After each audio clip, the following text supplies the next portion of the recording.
Buenas tardes, mi nombre es Angélica Grisel Regino Mora. Mi matrícula es 23014821. El nombre del reto es el número 2, es la jurisprudencia. El nombre del módulo es Juicio de Amparo 1B2.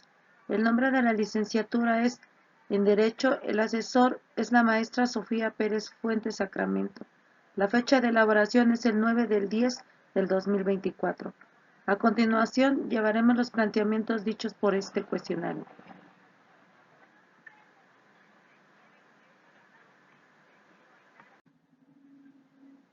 Los siguientes planteamientos nos dicen: respecto al caso número 1, señala qué método de integración, ya sea reiteración, contradicción de criterios o precedentes obligatorios, se utilizó para la creación de dicha jurisprudencia. El que se utilizó fue el método de reiteración. Dicho por López 2018, esta jurisprudencia se respalda en un razonamiento inductivo, una pretensión general de diversos supuestos particulares. Esto, por el criterio interpretativo, es haber sido utilizado un conjunto jurídico similar a otros, y el cual resulta adecuado para el criterio que se reitera. La ley de amparo establece que la jurisprudencia por reiteración se establece por los tribunales colegiados de circuito, adicionado a esto en el Diario Oficial de la Federación el 7 de junio del 2021 en el artículo 216 de la Ley de Amparo, reglamentaria de los artículos 103 y 107 de la Constitución Política de los Estados Unidos Mexicanos.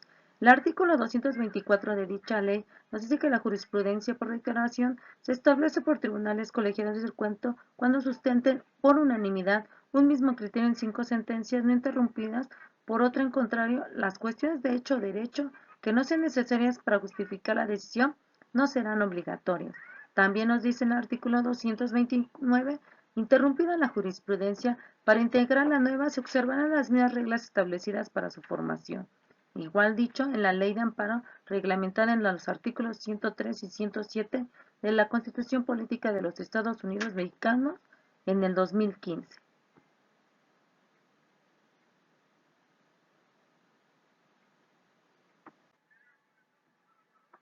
Planteamiento número 2. Respecto al caso número 2, identifica cuáles son los razonamientos para que la jurisprudencia 1A, diagonal J.93, diagonal 2013, paréntesis 10A, punto, fuera sustituida por la jurisprudencia 1A, diagonal J, 78, diagonal 2018, paréntesis 10A, emitida por la primera sala de la Suprema Corte de Justicia de la Nación. Su rubro es el sistema de justicia penal acusatoria oral, contra el auto de orden a la citación del investigado a la audiencia inicial es improcedente. El juicio de amparo indirecto es la interrupción de la jurisprudencia 1A, diagonal J.93, diagonal 2013, paréntesis 10A, paréntesis. Aquí nos dicen los razonamientos: interpretó las legislaciones adjetivas penales de los estados de Chihuahua y Durango y sustentó que la orden de la citación del investigado a la audiencia de formulación de imputación con apercibimiento de aprehensión en caso de no comparecer transgrede el derecho a la libertad deambulatoria, coloca al individuo en una situación ineludible que obedece ante un mandato judicial, lo que se traduce en un acto de imposible reparación susceptible de ser impugnado a través de un juicio de amparo indirecto.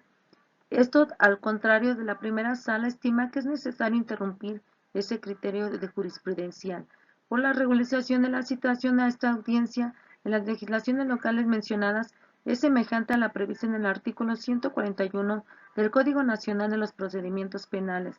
A la citación a la audiencia inicial y de la lectura sistemática de las fracciones 1 y 2 de los artículos mencionados, se advierte que la citación de la persona investigada a la audiencia inicial en la que habrá de formularse la imputación en su contra, por sí sola no es un acto que afecte su libertad personal, al tratarse de una simple comunicación del juez a petición del Ministerio Público, en el sentido de que se requiera su presencia para el desarrollo de una audiencia en la que se formalizará la investigación que se sigue en su contra, y se formará la imputación respectiva a la audiencia en la que se podrá o no ser vinculado a proceso o, en caso, sometido a una medida cautelar. Contra el auto que ordena la citación de lo investigado a la audiencia inicial es improcedente. El juicio de amparo indirecto pues se trata de un acto judicial fuera de juicio que no afecta la libertad personal del quejoso, conforme al artículo 107, fracción 4 de la Ley de Amparo. Siguiente planteamiento. El siguiente planteamiento es el número 3.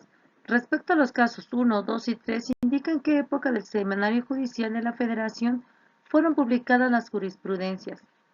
Sus precedentes son los siguientes. En el caso número 1, la tesis es la 1A.J.102/2011, es emitida por el Semanario Judicial de la Federación y su Gaceta.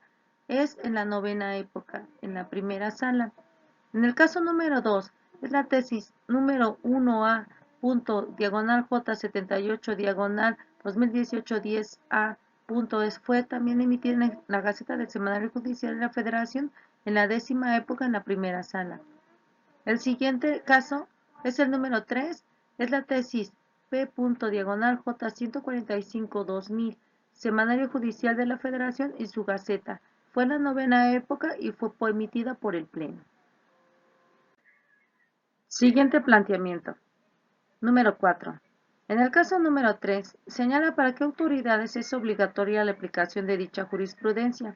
La siguiente tesis es la P.J145/2000.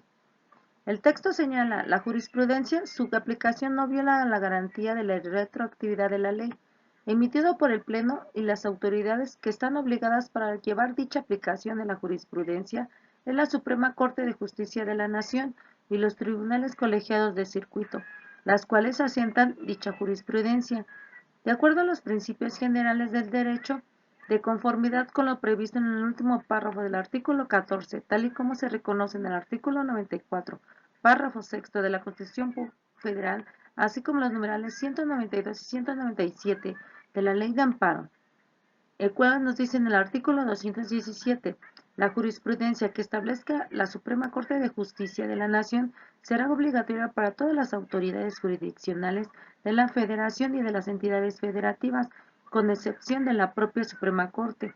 Esto dicho en la misma Ley de Amparo reglamentada en los artículos 103 y 107 de la Código de la Constitución Política de los Estados Unidos Mexicanos 2015. Planteamiento número 5. En el caso número 1, identifica si se cumple con el requisito establecido en el artículo 223 de la Ley de Amparo respecto a los votos que deben emitirse para su aprobación.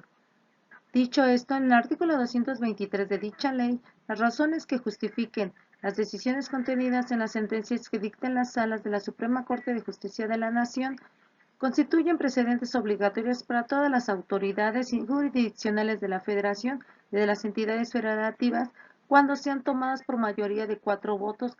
Las cuestiones de hecho o derecho que no sean necesarias para justificar la decisión no serán obligatorias. La Ley de Amparo reglamentada en los artículos 103 y 107 de la Constitución Política de los Estados Unidos Mexicanos. La facultad de atracción 10/2007-PL, el presidente de la Suprema Corte de Justicia de la Nación, el 11 de julio de 2007, por unanimidad de 4 votos, por lo cual cumple con lo requerido establecido en dicha ley. Siguiente planteamiento. Conclusión. La jurisprudencia se encuentra fundamentada en el artículo 94 y 107 de la Constitución Política de los Estados Unidos Mexicanos, la cual interviene en la defensa primordial de los derechos humanos del individuo, por lo cual contendrá la jurisprudencia referida en el artículo 218 de la Ley de Amparo, el título que identifica el tema, el subtítulo que señala los criterios que se sustentan, la forma interpretativa del órgano jurisdiccional que haya establecido cuando refiere a una norma y se tiene que identificar la norma que se interpreta, los datos de identificación del asunto, el número de tesis, el órgano jurisdiccional que la dictó, las votaciones emitidas que aprueban el asunto y el criterio sustentado en la tesis referida. Todo esto para identificar qué tipo de método se utiliza para la realización de dicha jurisprudencia, como por ejemplo, el método de reiteración, contradicción de criterios o precedentes obligatorios. Otro punto relevante es que la jurisprudencia es de ordenamiento obligatorio para los órganos jurisdiccionales y el cual se basa en un procedimiento el cual es acatado de orden general nacional por jurisdicciones inferiores, por lo cual la jurisprudencia de manera asertiva es una garantía para proteger los derechos humanos y la protección del gobernado de manera individual para resolver conflictos y en el cual no afecta en prejuicio retroactivo a ninguna persona, por lo cual la jurisprudencia es acatada de una manera obligatoria. Gracias y hasta pronto.